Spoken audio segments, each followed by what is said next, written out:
French president Emmanuel Macron അടുത്ത മാസം India സന്ദർശിക്കുകയാണ്. അതിനോടനുബന്ധിച്ച് ഒരു വലിയ ഞെട്ടിപ്പിക്കുന്ന കരാർ ഒപ്പുവെക്കാനാണ് ഇന്ത്യ തീരുമാനിച്ചിരിക്കുന്നത്. അതായത് ഏറ്റവും വലിയ ഒരു പ്രതിരോധ കരാർ. 114ഓളം വരുന്ന റാഫേൽ യുദ്ധവിമാനങ്ങൾ ഇന്ത്യ വാങ്ങാൻ പോവുകയാണ്. ഏതാണ്ട് 3.25 ലക്ഷം കോടി രൂപ ചെലവഴിച്ചുകൊണ്ടാണ് ഇത്തരത്തിലുള്ളൊരു കരാറിലേക്ക് നീങ്ങുന്നത്. നമുക്കറിയാം, ഈ റഫേൽ യുദ്ധവിമാനങ്ങൾ പലതും നമുക്ക് ഓപ്പറേഷൻ സിന്ദൂറിന്റെ ഘട്ടത്തിൽ പാകിസ്ഥാനുമായിട്ടുള്ള ഏറ്റുമുട്ടലിൽ നഷ്ടപ്പെട്ടിട്ടുണ്ട്. നമ്മുടെ സൈനിക ഉദ്യോഗസ്ഥർ തന്നെ ആ കാര്യങ്ങളൊക്കെ വ്യക്തമാക്കിയതാണ്. എന്നിട്ടും എന്തിനാണ് ഇത്തരത്തിൽ ഒരു റഫേൽ തന്നെ വാങ്ങാൻ ഇന്ത്യ തീരുമാനിക്കുന്നത്? മറ്റ് ഒരുപാട് യുദ്ധവിമാനങ്ങൾ നിലവിൽ അവൈലബിൾ ആണല്ലോ. എന്താണ് ഇതിന് പിന്നിലുള്ള ഒരു കാരണം?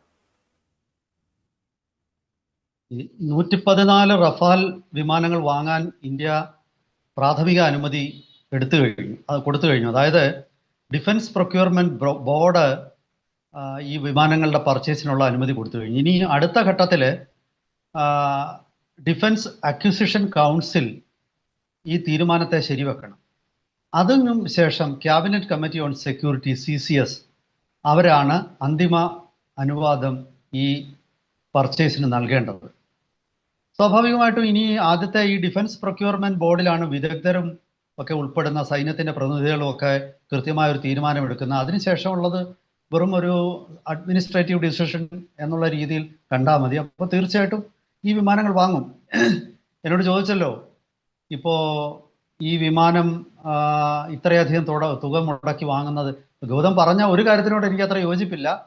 അതായത് നിരവധി റാഫേൽ വിമാനങ്ങളൊന്നും നഷ്ടപ്പെട്ടിട്ടില്ല. അതെല്ലാം പാകിസ്ഥാന്റെ കുപ്രചാരണങ്ങളാണ്. ഒരു റാഫേൽ വിമാനം ഒരുപക്ഷെ നഷ്ടപ്പെടാൻ സാധ്യതയുണ്ട് എന്ന് കണക്കാക്കുന്നു. കാരണം അതിനുള്ള തെളിവ് ഇപ്പോൾ പുറത്ത് വന്നിട്ടുണ്ട്. കാരണം ഇന്ത്യയുടെ കൈവശം 36 റഫാൽ വിമാനങ്ങളാണ് ഉണ്ടായിരുന്നത്. അതിൽ പിന്നെ അതിൻ്റെ അത് കൂടുതൽ പുതിയ ആയുധങ്ങൾ ചേർത്തിട്ട് അത് റിനോവേറ്റ് ചെയ്യുന്നുണ്ട്. അപ്പോൾ അതിനെക്കുറിച്ചുള്ള ഒരു പത്രക്കുറിപ്പ് സർക്കാരിൻ്റെ പുറത്ത് വന്നപ്പോൾ 36 പകരം 35 എന്നാണ് എഴുതിയിരുന്നത്. ഇത് അന്താരാഷ്ട്ര മാധ്യമങ്ങളൊക്കെ. അപ്പോൾ ഒരു വിമാനം നഷ്ടപ്പെട്ടിരിക്കുക.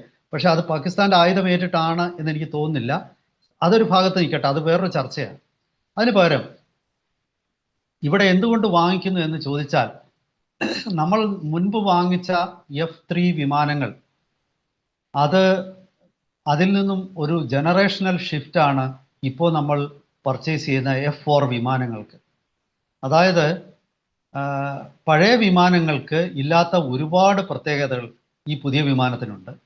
സാങ്കേതിക അർത്ഥത്തിൽ അല്ലെങ്കിൽ ടെക്നിക്കൽ ടേംസിൽ ഇത് 4.5+ എന്നാണ് പറയുന്നതെങ്കിൽ ഏതാണ്ട് ഒരു 5th ജനറേഷൻ വിമാനത്തിൻ്റെ ഒരുപാട് സാധ്യതകൾ ഇതിനുണ്ട്.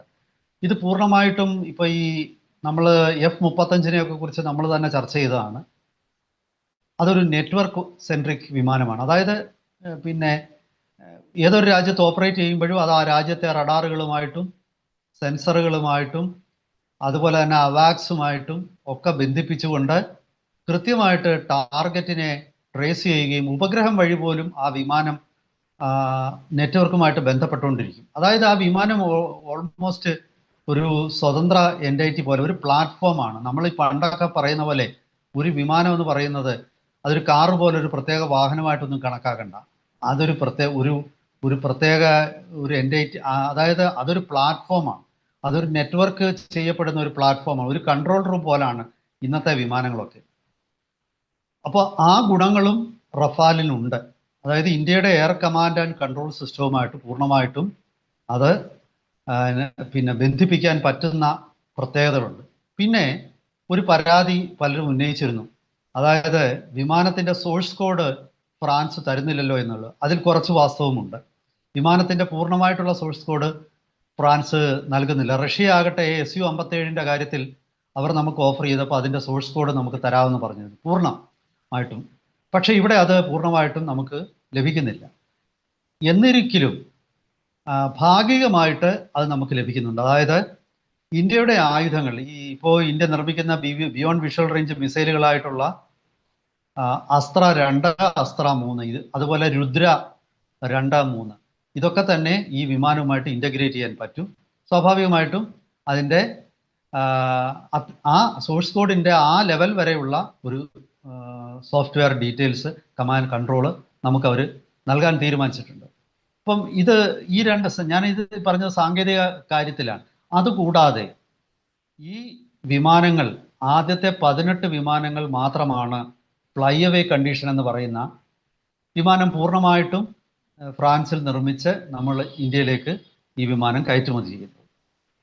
ബാക്കി വിമാനങ്ങൾ ഈ 114-ലെ 18 എണ്ണം മാറ്റിക്കഴിഞ്ഞാൽ, അതായത് 96 വിമാനങ്ങൾ ഇന്ത്യയിൽ, 96-97 വിമാനങ്ങൾ ഇന്ത്യയിൽ തന്നെ ആയിരിക്കും നിർമ്മിക്കുന്നത്. അതിനു വേണ്ടിയിട്ട് ഘടകങ്ങൾ ഇന്ത്യയിൽ നിന്ന് തന്നെ ആയിരിക്കും സോഴ്സ് ചെയ്യുന്നത്. ഇന്ത്യയിൽ ഒരു വളരെ മെച്ചുറായിട്ടുള്ള ഒരു വിമാന നിർമ്മാണത്തിന് വേണ്ട പ്രത്യേകിച്ച് ഒരു യുദ്ധവിമാനത്തിന് വേണ്ട ഒരു ആവാസ വ്യവസ്ഥ വരുന്നു. അത് വേറൊരു പ്രധാനം. പിന്നെ ഏറ്റവും പ്രധാനമായ കാര്യം, ആദ്യമായിട്ട് ആണ് ഈ ഒരു ഫൈനൽ അസംബ്ലി എന്ന് പറയുന്നത്. അതായത് ഒരു വിദേശ യുദ്ധവിമാന കമ്പനി, അതും റഫാല് പോലെ ഏതാണ്ട് അമേരിക്കയുടെ ബോയിങ്ങിനെയോ അല്ലെങ്കിൽ ലോക്ഹീഡ് മാർട്ടിനെ പോലുള്ള ഒരു കമ്പനി ഇന്ത്യയിൽ ഒരു വിമാനം നിർമ്മിക്കാൻ തുടങ്ങുന്നു എന്ന് പറഞ്ഞാൽ അത് ഒരു വലിയ മാറ്റമാണ് സൂചിപ്പിക്കുന്നത്. അവർ ഇന്ത്യയിൽ നിർമ്മിക്കുന്ന റഫാലുകൾ വിദേശത്തേക്കൂടെ കയറ്റുമതി ചെയ്യാൻ തയ്യാറെടുക്കുകയാണ്. അതായത് ഒരു Rafale factory, Dassault aviation limited Rafale എന്ന് പറയുന്ന യുദ്ധവിമാനം നിർമ്മിക്കാനുള്ള ഒരു ഫാക്ടറി ഇന്ത്യയിൽ തുറക്കുകയാണ്. അതാണ് ഇതിൻ്റെ ഏറ്റവും വലിയ നേട്ടം ഇന്ത്യക്ക്. അപ്പോൾ ആ അർത്ഥത്തിലൊക്കെ എടുക്കുമ്പോൾ സ്വാഭാവികമായിട്ടും ഇത് ഇന്ത്യക്ക് എന്തുകൊണ്ട് ഇന്ത്യ ഇത് വാങ്ങിക്കുന്നു, എന്താണ് ഇന്ത്യയുടെ നേട്ടം എന്നുള്ള ചോദ്യത്തിന് ഒരു വിമാനം വരിക മാത്രമല്ല, ഭാവിയിൽ ഒരു യുദ്ധവിമാനത്തിൻ്റെ, അത്യന്താധുനികമായ ഒരു യുദ്ധവിമാന നിർമ്മാണത്തിൻ്റെ ആവാസ വ്യവസ്ഥ ഇന്ത്യയിലേക്ക് മാറ്റുകയാണ്.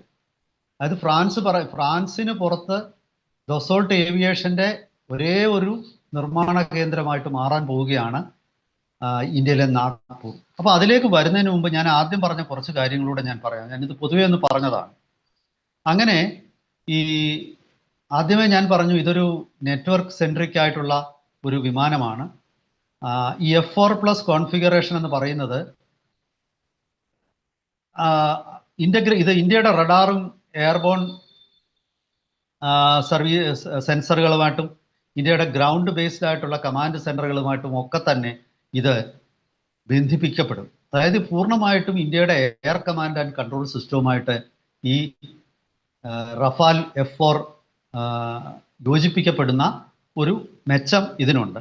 പിന്നെ ഇതിൻ്റെ സ്പെക്ട്ര എന്ന് പറയുന്ന ഇലക്ട്രോണിക് വാർഫെയർ സ്യൂട്ട്, അതായത് ഇലക്ട്രോണിക് വാർഫെയർ സ്യൂട്ട് എന്ന് പറഞ്ഞാൽ ഈ വിമാനത്തിന് നേരെ വരുന്ന മിസൈലുകളാകട്ടെ, അല്ലെങ്കിൽ ഇതിന് നേരെ വരുന്ന മറ്റു രീതിയിലുള്ള ആക്രമണങ്ങളാകട്ടെ, ഇതൊക്കെ തന്നെ തടയാൻ വേണ്ട, ജാം ചെയ്യാനും സ്പൂഫിങ്ങിനുമുള്ള ഒരു സിസ്റ്റമാണ് സ്പെക്ട്ര ഇലക്ട്രോണിക് വാർഫെയർ സ്യൂട്ട്. അത് ലോകത്തിലെ തന്നെ ഏറ്റവും മികച്ച ഒരു ഇലക്ട്രോണിക് വാർഫെയർ സ്യൂട്ടാണ് സ്പെക്ട്ര എന്നാണ് ഇപ്പോൾ നമ്മൾ മനസ്സിലാക്കുന്നത്. ആ സ്പെക്ട്ര ഇലക്ട്രോണിക് വാർഫെയർ സ്യൂട്ട് ഒന്നാമത്തെ. അതുപോലെ തന്നെ ലോകത്തിൽ ഏറ്റവും കൂടുതൽ റേഞ്ചുള്ള ഒരുപക്ഷെ രണ്ടാമത്തെ BUR മിസൈലായ മെറ്റിയറിൻ്റെ റേഞ്ച് 200 മുതൽ 300, ഏതാണ്ട് 300 കിലോമീറ്റർ വരെ റേഞ്ചുള്ളതാണ് ഹെഡ് ഓൺ ചേസ് നടത്തുമ്പോഴത്തേക്കും. അങ്ങനെയുള്ള ഒരു എയർ ടു എയർ മിസൈൽ ചൈനയുടെ PL-15നേക്കാളും റേഞ്ച് ഉണ്ട്. PL-15 200 തൊട്ട് 250 കിലോമീറ്റർ വരെയാണ്. മെറ്റിയോറിൻ്റേതാകട്ടെ 250-ന് മുകളിലാണ്, 300 കിലോമീറ്ററിന് അടുത്ത് വരെ റേഞ്ച് ഉണ്ട്. അങ്ങനെ ഒരു മിസൈൽ നമുക്ക് കൈവശം ഇതോടൊപ്പം ഉണ്ടാകും. രണ്ടാമത്തേത് സ്കാപ്പ് എന്ന് പറയുന്ന എയർ ടു ഗ്രൗണ്ട് മിസൈലാണ്. സ്കാപ്പ് എന്ന് പറയുന്നത് ഈ കഴിഞ്ഞ ഓപ്പറേഷൻ സിന്ദൂറിൽ വളരെ വിജയകരമായിട്ട് ഇന്ത്യ പരീക്ഷിച്ച ഒരു മിസൈലാണ് സ്കാപ്പ്. അതുപോലെ ഹാമർ മിസൈലുകൾ, ഇതൊക്കെ തന്നെ ഇതിനോടൊപ്പം നമുക്ക് കിട്ടുകയാണ്. തദ്ദേശീയമായിട്ടുള്ള നമ്മൾ ഉണ്ടാക്കിയ പിന്നെ പ്രിസിഷൻ ഗൈഡഡ് മ്യൂണിഷൻ, ഇസ്രായേലിൻ്റെ സഹായത്തോടുകൂടി നമ്മൾ ഉണ്ടാക്കിയ ഒരു 100-150 കിലോമീറ്റർ വരെ ഒരു മിസൈൽ പോയി പറന്നു എന്ന് ലക്ഷ്യസ്ഥാനത്ത് പതിക്കുന്ന പ്രിസിഷൻ ഗൈഡഡ് ബോംബുകൾ, ഇതെല്ലാം തന്നെ ഇതിൽ ഇൻ്റഗ്രേറ്റ് ചെയ്യാൻ പറ്റും. ഇതാണ് ഇതിൻ്റെ മറ്റൊരു പ്രത്യേകത. പിന്നെ ഞാൻ ആദ്യമേ പറഞ്ഞതുപോലെ അവരുടെ ഈ എൻജിൻ പ്രൊഡക്ഷൻ സ്നെക്ക M88 ആണെന്ന് തോന്നുന്നു ഇതിൽ ഉപയോഗിക്കുന്ന എൻജിൻ. ആ എൻജിൻ സഫ്രാൻ്റെ എൻജിനാണ്. ആ എൻജിൻ്റെ ഒരു MRO, അതായത് maintenance repair overhaul facility Jewar എന്ന് പറയുന്ന ഉത്തർപ്രദേശിൽ തുറക്കും. മാത്രമല്ല ആ എഞ്ചിൻ ഇന്ത്യയിൽ തന്നെ ഉൽപ്പാദിപ്പിക്കാനും തുടങ്ങും. അത് ഹൈദരാബാദിലാണ് ഉൽപ്പാദിപ്പിക്കുന്നത്. ഇപ്പോൾ തന്നെ ഫ്യൂസലേജ് എന്ന് പറയുന്ന വിമാനത്തിന്റെ ഹള്ള, അതായത് വിമാനത്തിന്റെ ബോഡിയുടെ പല ഭാഗങ്ങളും ഇന്ത്യയിൽ തന്നെയാണ് നിർമ്മിക്കുന്നത്. ടാറ്റ അഡ്വാൻസ്ഡ് ഡിഫൻസ് സിസ്റ്റംസ് ലിമിറ്റഡുമായിട്ട് ചേർന്നിട്ട് ഇപ്പോൾ തന്നെ ദസോൾട്ട് ഏവിയേഷൻ അത് ഇന്ത്യയിൽ നിർമ്മിക്കുന്നുണ്ട്. അപ്പം ഈ പറയുന്ന മൂന്ന്, അതായത് പിന്നെ ഇതിന്റെ എഞ്ചിൻ നമ്മൾ നിർമ്മിക്കുന്നു. അതുകൂടാതെ നമ്മൾ പിന്നെ സഫ്രാനുമായിട്ട് ചേർന്ന് ഒരു പുതിയ എഞ്ചിൻ വികസിപ്പിച്ചെടുക്കുന്നു. അപ്പോൾ സഫ്രാന്റെ സജീവമായ സാന്നിധ്യം ഇന്ത്യയിലുണ്ടാവും. ഇന്ത്യ ഏറ്റവും പിറകിൽ നിൽക്കുന്ന ജെറ്റ് എഞ്ചിനിന്റെ നിർമ്മാണത്തിലാണ്. ഈ റഫാല് എന്ന ഫൈറ്റർ ജെറ്റ് ഇന്ത്യയിലേക്ക് വരുമ്പോഴേക്കും ആ ഒരു സ്ഥിതി മാറാൻ പോവുകയാണ്. ഇനി മറ്റൊരു പ്രധാനപ്പെട്ട കാര്യം, നാഗ്പൂരിൽ ആണ് ഇതിൻ്റെ ഒരു ഫൈനൽ അസംബ്ലി ലൈൻ തുറക്കാൻ പോകുന്നത്. അവിടെ നിന്നും ഇന്ത്യയിൽ ആദ്യമായിട്ടാണ് ഒരു ഒറിജിനൽ എക്വിപ്മെന്റ് മാനുഫാക്ചറർ എന്ന് പറയുന്ന ഒരു വിമാന കമ്പനി ഇന്ത്യയിൽ അതിൻ്റെ പ്രൊഡക്ഷൻ ലൈൻ തുറക്കാൻ പോകുന്നത്. ഇത് ആദ്യത്തെ സംഭവമാണ്. ഒരു യുദ്ധവിമാനത്തിൻ്റെ കാര്യം വരും. അങ്ങനെ ആ ഒരു യുദ്ധവിമാനം ഇന്ത്യയിൽ വരുമ്പോൾ ഇത് ഒരു വർഷം 24 യുദ്ധവിമാനങ്ങൾ നാഗ്പൂരിലെ ഫാക്ടറിയിൽ നിന്നും പുറത്തേക്ക് വരികയാണ്. വളരെ വേഗത്തിൽ ഈ ഓർഡർ കംപ്ലീറ്റ് ചെയ്യും. ആ ഓർഡർ കംപ്ലീറ്റ് ചെയ്തതോടുകൂടി ദസോൾട്ട് ഏവിയേഷൻ ഫാക്ടറി അടച്ചുപൂട്ടി തിരിച്ച് ഫ്രാൻസിലേക്ക് പോകുന്നില്ല. അവരിവിടെ ഉൽപ്പാദനം തുടരും എന്നാണ് മാധ്യമ വാർത്തകളിൽ നിന്ന് ഞാൻ മനസ്സിലാക്കുന്നത്. അങ്ങനെ ഇന്ത്യയിൽ ഉൽപ്പാദനം തുടരുമ്പോൾ ഇന്ത്യയിൽ ഉൽപ്പാദിപ്പിച്ച made in India Rafale F4 fighter ജെറ്റുകൾ വിദേശത്തേക്ക് കയറ്റുമതി ചെയ്യും. ഇനി മറ്റൊരു കാര്യം, ഈ ഇന്ത്യയിൽ നിർമ്മിക്കാൻ പോകുന്ന 95-ലധികം F4 എന്ന് പറയുന്ന കോൺഫിഗറേഷൻ മാത്രമല്ല, അതിൽ F5 വരാനിരിക്കുന്ന കോൺഫിഗറേഷൻ ബ്ലോക്കായിട്ടുള്ള F5 ബ്ലോക്കും ഇന്ത്യയിൽ തന്നെ നിർമ്മിക്കാൻ പോവുകയാണ്. അങ്ങനെ ചുരുക്കി പറഞ്ഞാൽ ഇതിൻ്റെ വില ഒരുപക്ഷെ കൂടുതലായിരിക്കാം. ചില ചോദ്യങ്ങൾ ഉണ്ടാവാം. അതായത് നമ്മൾ കഴിഞ്ഞ തവണ നമ്മൾ റഫാൽ വിമാനങ്ങൾ വാങ്ങുമ്പോൾ വെറും 36 വിമാനങ്ങൾ ആയിട്ട് നമ്മൾ ചുരുക്കി. അന്ന് ആദ്യം 150ഓളം വിമാനങ്ങൾ വാങ്ങാനാണ് പദ്ധതി ഇട്ടത്. എന്തുകൊണ്ട് അന്ന് ഇത്രയധികം വിമാനങ്ങൾ? ഇപ്പോൾ ഒരുപക്ഷെ പഴയതിനേക്കാൾ വില കൂടുതലാണ്. എന്തുകൊണ്ടാണ് ആ വില കൂടിയ വിലയ്ക്ക് നമ്മൾ അന്ന് തീരുമാനമെടുക്കാതെ ഇന്ന് തീരുമാനമെടുത്തത് എന്നൊരു പ്രസക്തമായ ചോദ്യമുണ്ട്. ആ ചോദ്യത്തിൽ കുറച്ച് വാസ്തവമുണ്ട്. ഇന്ത്യയിൽ തീരുമാനമെടുക്കാനുള്ള സംവിധാനങ്ങളുടെ ഒരു ഡിലേയെ തന്നെയാണ് അത് സൂചിപ്പിക്കുന്നത്. പക്ഷേ അപ്പോഴും നമ്മൾ ചിന്തിക്കേണ്ടത് അന്ന് നമ്മൾ വാങ്ങിച്ച വിമാനമല്ല, ഇതൊരു ജനറേഷണൽ ഷിഫ്റ്റ് ഉണ്ടായിട്ടുള്ള ഒരു വിമാനമാണ് നമ്മൾ വാങ്ങിക്കുന്നത്. ഇപ്പോൾ മറ്റു പല രാജ്യങ്ങളും വാങ്ങിക്കുന്ന പോലെയല്ല, നമ്മൾ ഇതിനോടൊപ്പം സർവ്വ ആയുധങ്ങൾ സഹിതമാണ് ഇത് വാങ്ങിക്കുന്നത്. ഇതിൻ്റെ വിലയിൽ അതെല്ലാം ഉൾപ്പെട്ടിരിക്കും. ഇന്ത്യയെ സംബന്ധിച്ചിടത്തോളം ഒരു അത്യന്താധുനികമായ ഒരു വിമാനം, അതായത് പാശ്ചാത്യ രാഷ്ട്രങ്ങളുടെ കൈവശമുള്ള വിമാനങ്ങൾ ഏറ്റവും അധികം യുദ്ധത്തിൽ ഉപയോഗിക്കപ്പെട്ട ഏറ്റവും പുതിയ വിമാനം ഈ പറയുന്ന റഫാലാണ്.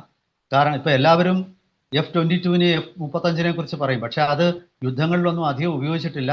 എല്ലാ യുദ്ധങ്ങളും ഉപയോഗിച്ച് കഴിവ് തെളിച്ചാണ്. ഓപ്പറേഷൻ സിന്ദൂറിൽ ഇന്ത്യ ഉപയോഗിച്ച് ഇന്ത്യക്ക് ഇതിൻ്റെ മെച്ചം മനസ്സിലായതുകൊണ്ടാണല്ലോ തീർച്ചയായിട്ടും നമ്മളിത് വാങ്ങിക്കുന്നത്. ഇത് അങ്ങനെ നമ്മൾ ഇതിൻ്റെ ഒരു 3-4 വിമാനങ്ങൾ നമ്മൾ നഷ്ടപ്പെട്ടിരുന്നെങ്കിൽ തീർച്ചയായിട്ടും ഇന്ത്യ വാങ്ങിക്കില്ലായിരുന്നു. അപ്പോൾ ഈ വസ്തുതകളൊക്കെ കണക്കിലെടുക്കുമ്പോൾ നമുക്ക് തോന്നുന്നത് തീർച്ചയായിട്ടും, അതുപോലെ തന്നെ പുതിയ പല ഇന്ത്യൻ കമ്പനികളുമായിട്ട് ഇവർ കരാറിൽ ഏർപ്പെടുകയാണ്. ടാറ്റായ, അതുപോലെ മഹീന്ദ്ര കമ്പനി, ഡൈനമാറ്റിക്സ് എന്ന് പറയുന്ന ഒരു കമ്പനിയുണ്ട്. അവരാണ് ഈ സൂപ്പർ അലോയികളൊക്കെ ഉണ്ടാക്കുന്നത്. ഈ വിമാനത്തിൻ്റെ എഞ്ചിൻ്റെ പല ഭാഗങ്ങൾക്കും സൂപ്പർ അലോയി എന്ന ഒരു ലോഹം ഉപയോഗിച്ചിട്ടാണ് അവർ ഉണ്ടാക്കുന്നത്. അതുപോലെ ലാർസൻ ആൻഡ് ട്യൂബ്രോ ഉണ്ട്. ഇങ്ങനെ ഒരു വലിയ സപ്ലൈ ചെയിൻ ഇന്ത്യയിൽ ഉണ്ടാകാൻ പോവുകയാണ്. ഇതാണ് ഈ ഒരു ഇടപാടിൻ്റെ നേട്ടം. എന്തായാലും വരും ദിവസങ്ങളിൽ ഇതിൻ്റെ മറ്റ് നേട്ടങ്ങളും കോട്ടങ്ങളും അടക്കം തന്നെ നമ്മൾ ചർച്ച ചെയ്യുന്നതായിരിക്കും. ഈ വിമാനത്തിൻ്റെ വില കുറയ്ക്കാൻ പറ്റുമായിരുന്നു, എന്തുകൊണ്ടാണ് Su-57 നമ്മൾ വാങ്ങിക്കുമോ ഇല്ലയോ, ഇങ്ങനെ ഒരുപാട് കാര്യങ്ങൾ നമ്മൾ തന്നെ മുമ്പ് ഒരിക്കൽ ചർച്ച ചെയ്തതാണ്. Su-57 ആണ് റഫാലിനേക്കാൾ നല്ലതെന്ന്. പക്ഷേ ഞാൻ ഇപ്പോൾ മനസ്സിലാക്കുന്നത് Su-57 പൂർണ്ണമായിട്ട് നമ്മൾ വേണ്ടെന്ന് വെച്ചിട്ടില്ല. അത് ഇതോടൊപ്പം തന്നെ നമ്മൾ വാങ്ങിക്കാൻ ഉള്ള തയ്യാറെടുപ്പില്ല. എന്തായാലും വരും ദിവസങ്ങളിൽ അത്തരം ചർച്ചകളുമായിട്ട് നമുക്ക് കൂടുതൽ വിവരങ്ങൾ പ്രേക്ഷകരുമായിട്ട് പങ്കുവെക്കാം.